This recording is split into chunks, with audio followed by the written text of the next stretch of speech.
So you just beat Steph Curry in a three-point shooting contest. I think this makes you the greatest three-point shooter of all time, right? No, we don't want to get too carried away with that. Would you like to bring back, would you like to call out any of the vets and have them come dunk with you next year? Ooh, that would be tough. You want to decree anything else you're going to win? Go ahead. This is your chance. We're going to win the finals this year. February 16th, Jayson Tatum said we're going to win the finals this year. What do you have to say? Anything? Say, go dead there. Don't be shy. His media career is just starting. The cutest child ever, right? So cute. You just heard Jayson Tatum, though, boldly declaring after winning the skills challenge, and that was a great shot, by the way, he's going to win the title. I asked him that because he said that morning, he said, I'm going to win the skills challenge, and then he went and did it. So I said, you going to tell us anything else you're going to win? And he apparently believes, mark it down, he says, they are winning the NBA title. How realistic do you feel that is? I think it is realistic, but don't get ahead of yourself because the East is truly, in your words, an arms race. Yeah. But when I look at the Celtics team, I still look at them and determine them by the big games, by the moments that we saw last year in the playoffs. Obviously, we have Jayson Tatum and Jaylen Brown that performed well in the playoffs last year. And if you look how the rest of the crew is rounding out, Kyrie Irving, still to date, at the end of the game, one-on-one, you want the ball in his hands, right? Look at Gordon Hayward, though. Gordon Hayward, his last two games leading into the All-Star break, I think 18 points, 26 points. So if this team reaches their potential, I can see them going back to the Eastern Conference Finals and potentially the Finals. But you might need to slow your roll because the rest of that East is looking pretty deep. And what about the team you cover? Yeah, they're not winning the finals. Sorry, Jayson Tatum. And I love, Rich, that you asked a question. You're like, like, you felt it, and he had a little chuckle in his voice. That's not happening. Can they get to the finals? Right. Yes, I still think they have enough talent, and they'll come together in the postseason. But they may not get out of the second round. That second round, I was talking to Bud last night after the game. Man, and Milwaukee has been playing so well, but he knows they're in for it. That second round could be some version of Boston, Philly, Milwaukee, Toronto, right? Battling each other out, and that's going to be crazy. And you could have a very good team losing in the second round, and if it does happen to be the Celtics, how does that affect Kyrie Irving's free agency as he sits at home for the next Dominoes. Watching? This stuff is huge. What about that guy, huge Mr. Davis? Repercussions. What about him? That would help. Well, he doesn't get to choose. We're going to talk about this later in the show. Anthony Davis, this whole idea of a list. Anthony Davis does not choose where he goes. He is going to get traded if he got to choose where he goes. There's 4 teams. There's 29 teams. If he got to choose where he went, he would not be playing for the New Orleans Pelicans right now. So we'll talk about that later in the show. We'll also talk about the Lakers and whether they're going to even make the playoffs. First, though, check out something we taped after Friday's show. We had Rasheed Wallace, Steven Jackson. We had to make use of them. Here is another round of the Jump's favorite game. What were you thinking?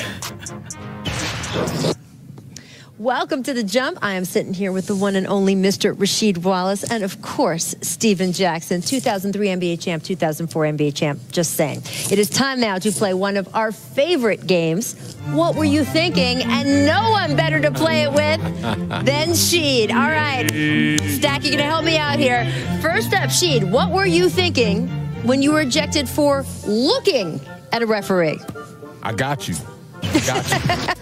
You know, everything that I was saying was true. I got you. You're so focused on me, running up and down the court that you're not even calling the game. That's Ron, and your eyes he know everything you saying by just looking. Oh, yeah. Y'all done had many conversations. Yeah, for sure. Pleasantries. Oh, my Lord.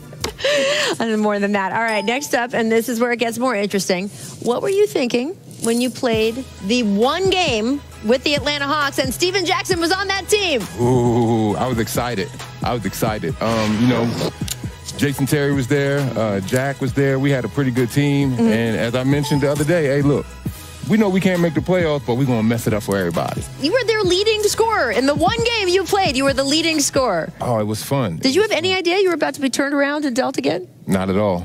I didn't care if it was just one game, you know. I played with Tim Duncan, you know, and if I had that feeling for one game to play with Rasheed Wallace, I wanted it, and I enjoyed that one game. I wish we could have played the rest of the season together, but, you know, we was boys before that, so being able to play with your brother, it was a good experience, that one game. What was it like, though, when you heard, oh, wait, no, he's going to Detroit? Oh, no, actually, we were in the bar in Miami, and we saw it on the screen. We saw it on the screen. Rasheed Wallace has been traded. Yes, we were together. That's how you found out? That's how we found out. And then I got we the call. We was lit, too. We was lit. He's like...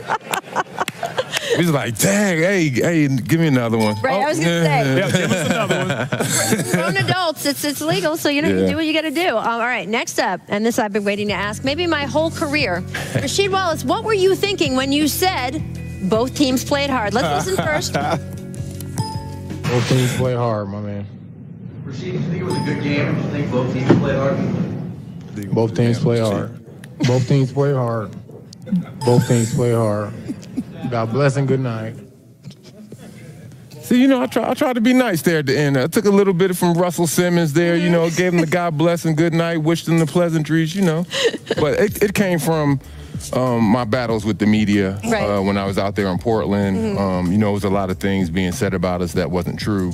So it was my thing. If I said something, I got fined. If I didn't say nothing, I got fined. So I just came up with that, like, look, both teams did play hard, though. It was the truth. Can't fault them for that. I mean, a lot of times you don't want to be up there, especially after losses, and sometimes, people ask dumb questions.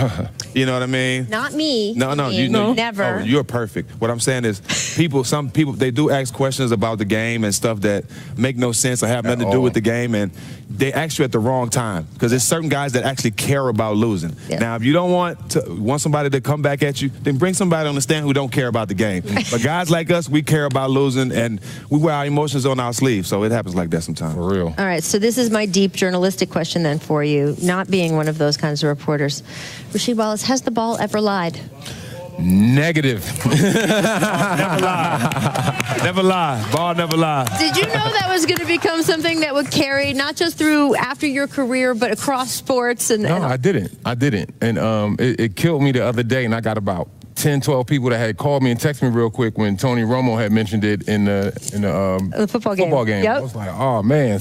But I never thought it would take off like it did. Well, look, that he mentioned it because there was a missed field goal after a call that went not the way most people thought it should have gone. And so, hey, ball don't lie. There you go. Thank you always for joining us. We love when you're on the Jump. Thank you for having me. You can catch the Jump every day, 3 o'clock Eastern on ESPN. We're also on the ESPN app, so you can just go to your phone and be like, oh, I'd like to watch the Jump. I'd like to watch Steven Jackson. Dial us up. There we are. Thank you so much.